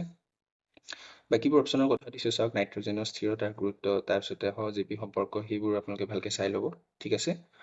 এইখিনিও গুৰুত্বপূৰ্ণ হয়। আৰু ভিডিঅ'টো পজ কৰি ল'ব, নতুবা স্ক্ৰীনশ্বট এটা লৈ আপোনালোকে সেইটো চাই ল'ব, ঠিক আছে? আমি অপশ্যনখিনি বিশেষ বহলাই গৈ থাকিলে আমাৰ ভিডিঅ'ৰ লেন্থটো দীঘল হৈ গৈ থাকিব, ঠিক আছে? আমি আগবাঢ়োঁ তেতিয়াহ'লে পৰৱৰ্তী কুৱেশ্যন নম্বৰ 13 ন? 13ৰ কুৱেশ্যনটো কি হ'ল? কুৱেশ্যনটো অলপ হেৰি হ'ল, আধা নাহিলে নহয়। কুৱেশ্যনটো কি আছিলে? What was the outcome of the sepoy mutiny? ইয়াতে চিপয় মিউটিনিৰ ওপৰত আছিলে সেইটো কুৱেশ্যনটো। অ'কে, ইয়াৰ অসমীয়াত দিয়া আছে, অসমীয়াটো চাওঁ। যে ব্ৰিটিছ ইষ্ট ইণ্ডিয়া কোম্পানীৰ বাবে চিপাহী বিদ্ৰোহৰ পৰিণতি কি আছিল? আচ্ছা, চিপয় মিউটিনিৰ দ্বাৰা ব্ৰিটিছ ইষ্ট ইণ্ডিয়া যিটো কোম্পানী হয় তাৰ কি পৰিণতি হৈছিলে, কুৱেশ্যনটোৱে সেইটো কৰিছে। এইটো also' very very important question হয়। চিপাহী বিদ্ৰোহৰ কথা আপোনালোকে জানে, যাক চিপয় মিউটিনি বা ভাৰতীয় ৰেভলিউশ্যন বুলিও কোৱা হয়। ঠিক আছে, 1857ত সেইটো হৈছিলে। খুবেই গুৰুত্বপূৰ্ণ হয়, সেইটো মন দিব। তো ইয়াৰ আনচাৰটো কোনটো হ'ব? It mark the beginning of the companies rule in India. It led to companies' rule being strengthened. It led to the end of the company's rule and direct British government control. It had no impact on the company's rule. Here, correct answer to kuntu however, students. Yes, correct answer will be option C. It led to the end of the company's rule and direct British government control. অৰ্থাৎ যেতিয়া 1858 চনত চিপয় mutiny বা চিপাহী বিদ্ৰোহৰ সূচনা হৈছিলে, সেই সূচনা বা চিপাহী বিদ্ৰোহৰ ফলত ব্ৰিটিছ ইষ্ট ইণ্ডিয়া কোম্পানী কি কৰিছিল, ব্ৰিটিছ ইষ্ট ইণ্ডিয়া কোম্পানীৰ কি হৈছিলে, প্ৰত্যক্ষ তেওঁলোকে নিয়ন্ত্ৰণ হেৰুৱাইছিলে। আৰু তাৰ পাছত কি কৰিছিলে, ব্ৰিটিছ ইষ্ট ইণ্ডিয়া কোম্পানীৰ হাতৰ পৰা ব্ৰিটিছ ক্ৰাউনে কি কৈছিলে, ভাৰতৰ যি শাসন ব্যৱস্থা হাতত লৈছিলে তেওঁলোকৰ পৰা আঁতৰাই। ঠিক আছে, ইয়াৰ কাৰেক্ট আনচাৰটো হ'ব অপশ্যন চি। ইয়াৰ মই এক্সপ্লেনেশ্যনো দিছোঁ প্ৰিচাইছলি, সেইখিনি চাওঁ, সেইখিনি চালে আপোনালোকে আৰু বেছি বুজি পাব। চাওক, চিপাহী বিদ্ৰোহ, যাক 1857 চনত কি হয়, ভাৰতীয় বিদ্ৰোহ বুলিও কোৱা হয়। ঠিক আছে, মন দিব যে কি হয়, ভাৰতত ব্ৰিটিছ শাসনৰ বিৰুদ্ধে যি ভাৰতীয় সৈন্য বা চিপাহীৰ নেতৃত্বত সেই ব্ৰিটিছ ইষ্ট ইণ্ডিয়া কোম্পানীৰ বিৰুদ্ধে সেই চিপয় মিউটিনি বা চিপাহী বিদ্ৰোহৰ সূচনা হৈছিলে। ঠিক আছে, মন দিব। আৰু বিদ্ৰোহৰ পৰিণতি কি হ'ল চাওক, অৱশেষত বিদ্ৰোহ দমন কৰা হ'ল, যদিও কি হয়, সুদূৰ প্ৰসাৰী পৰিণতি ব্ৰিটিছ ইষ্ট ইণ্ডিয়া কোম্পানী আৰু ভাৰতত ইয়াৰ শাসনৰ ওপৰত অন্ত পৰিছিলে। ঠিক আছে, এই চিপয় মিউটিনিৰ পৰিণতি স্বৰূপে ব্ৰিটিছ ইষ্ট ইণ্ডিয়া কোম্পানীৰ ভাৰতত তাৰ শাসন প্ৰণালী বা শাসন ব্যৱস্থাৰ অন্ত পৰিলে। তাৰ সলনি কি কৰিছে, ব্ৰিটিছ চৰকাৰে কি কৰিলে, কোম্পানীৰ শাসন ধাৰণযোগ্য নহয় বুলি কি কৰিলে, তেওঁলোকক ভাৰতৰ ওপৰত যি প্ৰত্যক্ষ নিয়ন্ত্ৰণ লৈ আছে, ভাৰতৰ ওপৰত যি ব্ৰিটিছ ইষ্ট ইণ্ডিয়া কোম্পানীয়ে নিয়ন্ত্ৰণ কৰি আছিলে, তেওঁলোকক সেই আন্দোলনৰ পাছত কি কৰিছে, ব্ৰিটিছ চৰকাৰে তেওঁলোকৰ হাতৰ পৰা প্ৰত্যক্ষভাৱে নিয়ন্ত্ৰণ তেওঁলোকৰ হাতৰ পৰা আনি নিজে লয়। ঠিক আছে, তাৰপিছতে 1858 চনত কি হয়, তাৰ পাছতে ভাৰত চৰকাৰ আইনখন গঠন কৰে বা গৃহীত কৰে। তাৰপিছত ভাৰতৰ পৰা ব্ৰিটিছ ইষ্ট ইণ্ডিয়া কোম্পানীৰ শাসনটো বিলুপ্ত কৰি দিয়ে। ঠিক আছে, আৰু ব্ৰিটিছ মুকুটৰ প্ৰত্যক্ষ শাসন প্ৰতিষ্ঠা কৰে। ভেৰি ভেৰি ইম্পৰ্টেণ্ট, সেইখিনি মন দিয়াটো জৰুৰী হয়, ভালকৈ চাব। তাৰপিছত ইয়াৰে কেইটামান আউটকামৰ বিষয়ে বা যিসকল লিডাৰ আছিলে, কোনটো ঠাইৰ পৰা তেওঁলোকে লিড কৰিছিলে, সেইটো বিশেষ গুৰুত্বপূৰ্ণ হয়। কুৱেশ্যনত সুধি দিব যে চিপয় মিউটিনিত মংগল পাণ্ডে বা তাতিয়া টোপে, নানা চাহেব বা ৰাণী লক্ষ্মীবাই, কোনজন লিডাৰে কোন ঠাইৰ পৰা লিড কৰিছিলে, এই ধৰণৰ কুৱেশ্যন সুধি দিয়ে। ঠিক আছে, ইম্পৰ্টেণ্ট হয় চাব। দ্বিতীয় বাহাদুৰ শাহ, যিটো মোগল সাম্ৰাজ্যৰ শেষৰজন ৰজা বুলি আমি জানো, তেওঁ কি কৰিছিলে, এই যিসকল চিপয় মিউটিনিৰ বিদ্ৰোহী আছিলে, সেই বিদ্ৰোহীসকলে তেওঁক ভাৰতৰ শেষ ৰজা বুলি ঘোষণা কৰিছিলে। ইম্পৰ্টেণ্ট লাইন হয়, সেইটো মন কৰিব। তাৰপিছত প্ৰথমজন আমি গুৰুত্বপূৰ্ণ লিডাৰ হিচাপে জানো মংগল পাণ্ডে। চিপয় মিউটিনি বা চিপাহী বিদ্ৰোহৰ প্ৰথমজন গুৰুত্বপূৰ্ণ নেতা বুলি যদি ক'ব যাওঁ বা লিডাৰ ক'বলৈ যাওঁ, তেতিয়াহ'লে হ'ল বিদ্ৰোহী মংগল পাণ্ডে। তেওঁ কি হয়, বেৰেকপুৰত, ঠিক আছে, তেওঁ বেৰেকপুৰত বিদ্ৰোহ আৰম্ভ কৰি প্ৰথম গুলী চালনা কৰিছিল। মনত ৰাখিব, মংগল পাণ্ডে হয়। তেওঁ বেৰেকপুৰত প্ৰথম গুলী চালনা কৰি বিদ্ৰোহৰ শুভাৰম্ভণি কৰিছিলে। ঠিক আছে, তাৰপিছত নানা চাহেব, তেওঁ ক'ৰ পৰা বিদ্ৰোহৰ লিড কৰিছিলে, নেতৃত্ব দিছিলে, কানপুৰৰ পৰা। ভেৰি ভেৰি ইম্পৰ্টেণ্ট হয়। তাৰপিছত তাতিয়া টোপে, তেওঁ এগৰাকী মূল নেতা আছিল, সামৰিক কৌশলৰ বাবে পৰিচিত। ঠিক আছে, ঠিক আছে, নেক্সট কুৱেশ্যন নম্বৰ 14 চাওঁ আমি। 14ত কি সুধিছে, how many athletes and how many sports did India participate in the 2014 Paris Olympic? Important topic also' সেইটো এটা। পেৰিছ অলিম্পিকৰ ওপৰত আপোনালোকক কুৱেশ্যন কৰি দিব পাৰে, সেইটো চাই ল'ব যে 2024 পেৰিছ অলিম্পিকত ভাৰতৰ সৰ্বমুঠ কিমানজন খেলুৱৈ আৰু কিমানখন খেলত অংশগ্ৰহণ কৰিছিল। ইম্পৰ্টেণ্ট হয়। কোনোবা এটা পাৰ্টিকুলাৰ কুৱেশ্যনত কি কৰে, আপোনালোকৰ এটা ডাইৰেক্ট আনচাৰ নুসুধে, তাত এনেকুৱা ধৰণৰ আনচাৰ কৰি দিব পাৰে, কিমানজন খেলুৱৈ আছিল আৰু কিমানটা খেলত অংশগ্ৰহণ কৰিছিল, এই ধৰণে অকণমান বহলাই কঠিন পোৱাকৈ সুধি দিব পাৰে। তো এনেকুৱা ধৰণৰ কুৱেশ্যনো আহে, মন কৰিব। ঠিক আছে, ইয়াৰে আনচাৰটো চাওঁ আমি। ইয়াৰ আনচাৰটো কোনটো হ'ব? ইয়াৰ আনচাৰটো হ'ব অপশ্যন এ। 2024 পেৰিছ অলিম্পিকত ভাৰতৰ 110জন এথলেটছ গৈছিলে আৰু 16খন স্পৰ্টত বা 16খন খেলত তেওঁলোকে অংশগ্ৰহণ কৰিছিলে। ঠিক আছে, সেইটো ইম্পৰ্টেণ্ট হয়, মনত ৰাখিব। এক্সপ্লেনেশ্যন চাওঁ আমি। এক্সপ্লেনেশ্যন চাব, মই প্ৰথমতে চাওক, ইয়াতে কেইটামান এডিশ্যনেল টপিকো আপোনালোকক এড কৰি দিছোঁ, যিটো ভাৰতৰ অলিম্পিক যাত্ৰা, ভাৰতে কেতিয়া অলিম্পিক ফাৰ্ষ্ট যাত্ৰা কৰিছিলে, অভিষেক মানে ডেবিউ কৰিছিলে কেতিয়া, 1900 চনত, 1900 চনত ভাৰতে প্ৰথম অলিম্পিকত অংশগ্ৰহণ কৰিছিলে। তাৰপিছতে 1920 চনৰ পৰা কণ্টিনিউৱাছলি ভাৰতে অংশগ্ৰহণ কৰি আহিছে। ঠিক আছে, আমি এতিয়া মেইন পইণ্টলৈ আহোঁ। 2024 চনৰ পেৰিছ অলিম্পিকত কিমান আছিলে, ভাৰতত 16খন, ভাৰতে কি কয় 16খন খেলত অংশগ্ৰহণ কৰিছিলে। ঠিক আছে, আৰু সৰ্বমুঠ খেলুৱৈ কিমান আছিলে, 110জন, মনত ৰাখিব। আৰু জানো উল্লেখযোগ্য কৃতিত্বসমূহ, যিটো 2024 পেৰিছ অলিম্পিকত কি হৈছিলে, আমাৰ নটেবল এচিভমেণ্টছখিনিৰ বিষয়ে জানো। পদক পাইছিলে ভাৰতে 2024 চনত, কি পদক পাইছিলে মনত ৰাখিব। এটা ৰূপৰ হয়, 5টা ব্ৰঞ্জৰ পদককে ধৰি টোটেল 6টা পদক লাভ কৰিছিলে। এটা ৰূপ, 5টা ব্ৰঞ্জ আৰু টোটেল কিমান, 6টা। তাৰপিছত কি হৈছিলে, কিমান স্থান পাইছিলে ভাৰতে, সৰ্বমুঠ 2024 পেৰিছ অলিম্পিকত কিমানখন দেশে অংশগ্ৰহণ কৰিছিলে, 206খন দেশে। ঠিক আছে, এই 206খন দেশৰ ভিতৰত ভাৰতৰ স্থান কিমান, 71, 71 নম্বৰ, মনত ৰাখিব, ইম্পৰ্টেণ্ট হয়। তাৰপিছত পদক বিজয়ী কোন কোন আছিলে ভাৰতৰ পৰা, নীৰজ চোপ্ৰা আছিলে, জানে, যি পুৰুষৰ জেভলিন থ্ৰ'ত নিক্ষেপত তেওঁ চিলভাৰ মেডেল লাভ কৰিছিলে। ঠিক আছে, মনু ভাকেৰ শ্বুটিঙত ব্ৰঞ্জৰ পদক পাইছিলে। 10 মিটাৰ এয়াৰ পিষ্টল আৰু মিক্স 10 মিটাৰ এয়াৰ পিষ্টল যিটো মহিলা শাখা তাত পাইছিলে।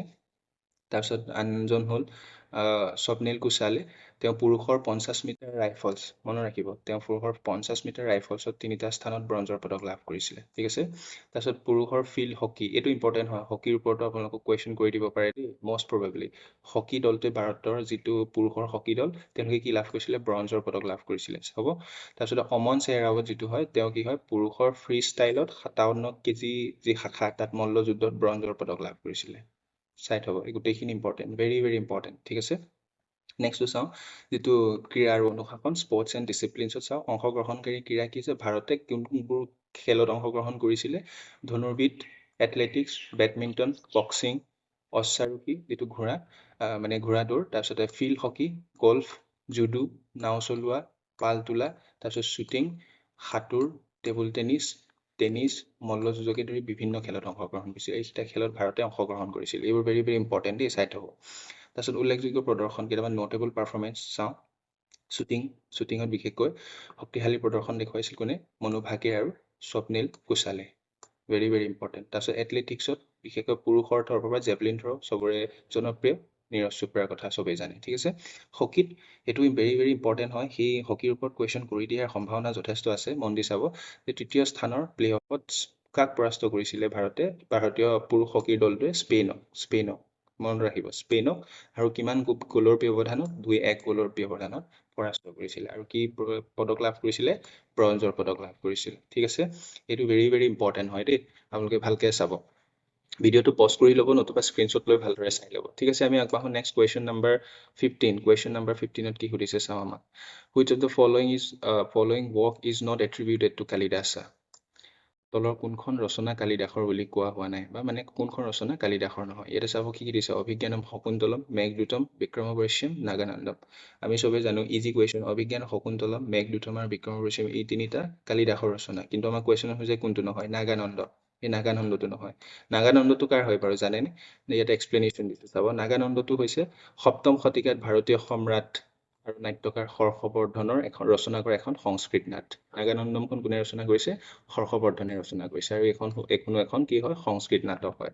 সুধি দিব পাৰে, সেই সংস্কৃত হৰ্ষবৰ্ধনে ৰচনা কৰা নাগানন্দম সংস্কৃত নাটখনে কাৰ জীৱনৰ কাহিনীৰ ওপৰত বৰ্ণিত, সেইটো সুধিব পাৰে, মনত ৰাখিব। ভেৰি ভেৰি ইম্পৰ্টেণ্ট পইণ্ট, জিমুত বাহনৰ আত্মত্যাগৰ কাহিনী সেই নাটখনত কোৱা হৈছে। ঠিক আছে, তাৰপিছত যাব, এই বাকীখিনি ক'লোৱে মই, সংস্কৃত কবি নাটৰ কালিদাস, যি অভিজ্ঞানম শকুন্তলম, মেঘদূতম আৰু বিক্ৰমবৰ্ষ্যম, এই 3টা কালিদাসৰ ৰচনা।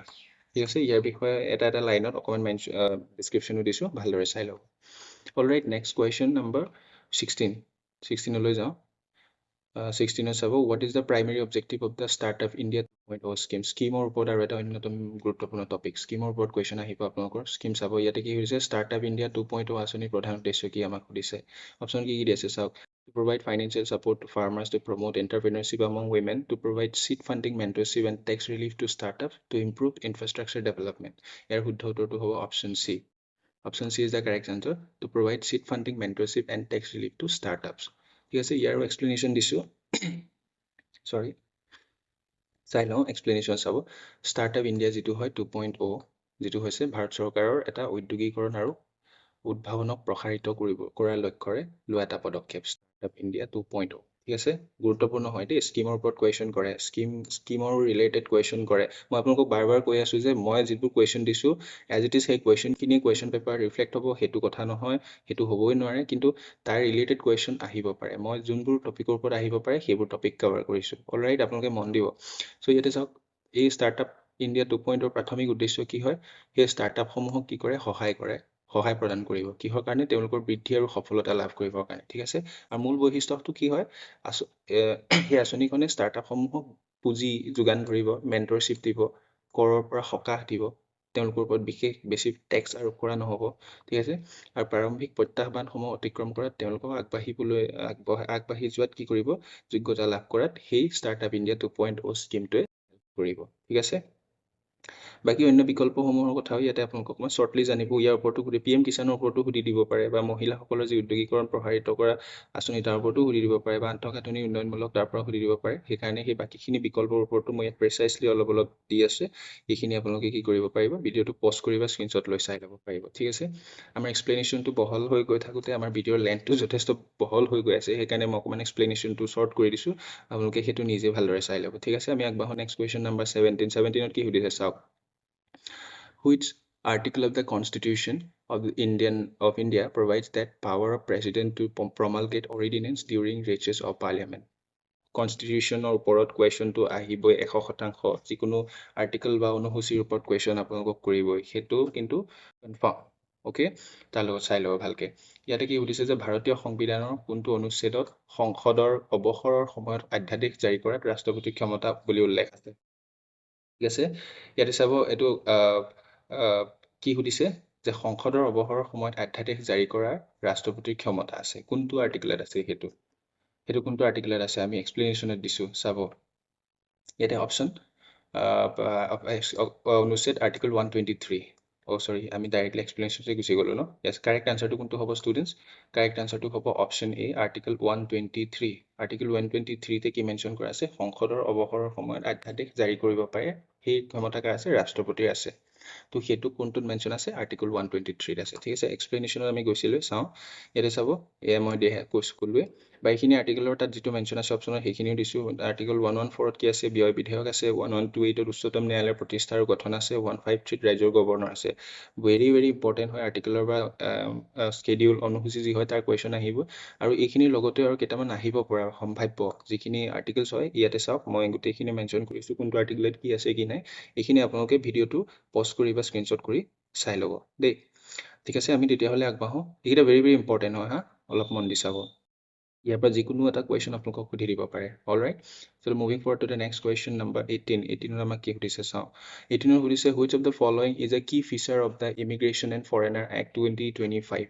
এইটো ভেৰি ইম্পৰ্টেণ্ট হয় ৰিচেণ্ট হৈ গৈছে মাৰ্চ মাহত হৈ গৈছে এইটো দেশৰ কেন্দ্ৰীয় গৃহমন্ত্ৰী অমিত শ্বাহৰ ডাঙৰীয়াৰ দ্বাৰা কি হৈছে পাৰ্লিমেণ্টত সেই বিলটো প্ৰডিউচ কৰা হৈছিলে হয়নে তো এইটো কি হয় বিলটোৰ নাম ইমিগ্ৰেশ্যন এণ্ড ফৰেনাৰ এক্ট 2025 ইয়াৰ ওপৰত কুৱেশ্যন অহা যথেষ্ট সম্ভাৱনা আছে ইমিগ্ৰেশ্যন এণ্ড ফৰেনাৰ এক্ট 2025 তাৰে এটা মূল বৈশিষ্ট্য তলৰ কোনটো সুধিছে এই বিলখনৰ কেইবাটাও বৈশিষ্ট্য আছে তাৰে মূল এটা বৈশিষ্ট্যৰ কথা সুধিছে অপশ্যনত কি দিছে চাওক automatic citizenship for foreigners, mandatory biometric data collection for visa or an OCI applicant, relax visa norms for all countries, reduce penalties for immigration related offense. অসমীয়াটো দিছোঁ চাব বিদেশীৰ বাবে স্বয়ংক্ৰিয় নাগৰিকত্ব ভিছা আৰু OCI আবেদনকাৰী বাধ্যতামূলক বায়োমেট্ৰিক তথ্য সংগ্ৰহ সকলো দেশৰ বাবে ভিছাৰ নীতি শিথিল আৰু অনুপ্ৰৱেশ সম্পৰ্কীয় অপৰাধৰ শাস্তি হ্ৰাস কৰা তো ইয়াৰে কাৰেক্ট আনচাৰটো কোনটো হ'ব student option B will be the correct answer ইয়াৰে এটা অন্যতম মূল বৈশিষ্ট্য হৈছে যে mandatory biometric data collection for visa and OCI applicants ঠিক আছে এইটো ভেৰি ইম্পৰ্টেণ্ট হয় ইয়াৰ মই প্ৰিচাইজ এক্সপ্লেনেশ্যন দিছোঁ আপোনালোকক চাব এইটো আপোনালোকে ভালদৰে চাই ল'ব ঠিক আছে 2025 চনৰ 11 মাৰ্চত তাৰিখ আৰু চনটো মন ৰাখিব 2025 চনৰ 11 মাৰ্চত কি হৈছে আমাৰ কেন্দ্ৰীয় গৃহমন্ত্ৰী অমিত শ্বাহে পাৰ্লিমেণ্টত সি যিটো অনুপ্ৰৱেশ আৰু বিদেশী বিধেয়ক 2025 এই বিধেয়কখন উপস্থাপন কৰিছিলে ঠিক আছে আৰু ইয়াৰ উদ্দেশ্য কি হৈছে যে ঔপনিৱেশিক যুগৰ যিসমূহ আইন অৰ্থাৎ কলনিয়েল এৰাতে যিসমূহ আইন গৃহীত কৰা হৈছিলে এই আইনসমূহ ৰিপ্লেচ কৰিব আৰু তাৰে কিছু সাল সলনি ঘটাব কোনবোৰ ক্ষেত্ৰত চাওক কিহৰ কাৰণে ৰাষ্ট্ৰীয় নিৰাপত্তা বৃদ্ধি কৰিবৰ কাৰণে বিদেশী নাগৰিকক নিয়ন্ত্ৰণ কৰিবৰ কাৰণে আৰু স্পেচিয়েলি প্ৰৱেশ বাসস্থানৰ চৰ্ত উলংঘা কৰিলে কঠোৰ শাস্তি আৰোপ কৰি অধিক গাঁথনিগত আৰু কঠোৰ অনুপ্ৰৱেশ প্ৰতিৰোধ আইন প্ৰণয়ন কৰিবৰ কাৰণে সেই বিধেয়কখন লৈ অনা হৈছে। ঠিক আছে।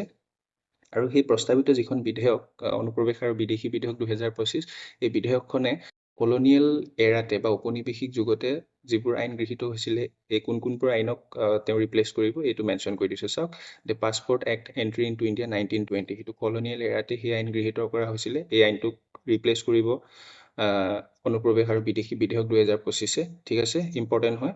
দ্য ফৰেনাৰ ৰেজিষ্ট্ৰেশ্যন এক্ট 1939, সেইটো কৰিব। The foreigner act 1946, the immigration act career liability 2000, এই যিটো চাৰিটা আইন সেইটো কলনিয়েল এৰাতে অৰ্থাৎ ঔপনিৱেশিক যুগতে সেই আইনসমূহ গৃহীত কৰা হৈছিলে।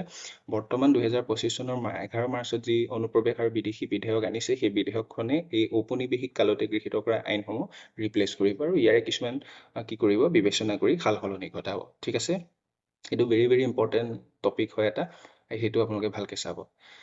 অ'কে, আমি আগবাঢ়ো নেক্সট কুৱেশ্যন নম্বৰ 19। 19ত কি দিয়া আছে?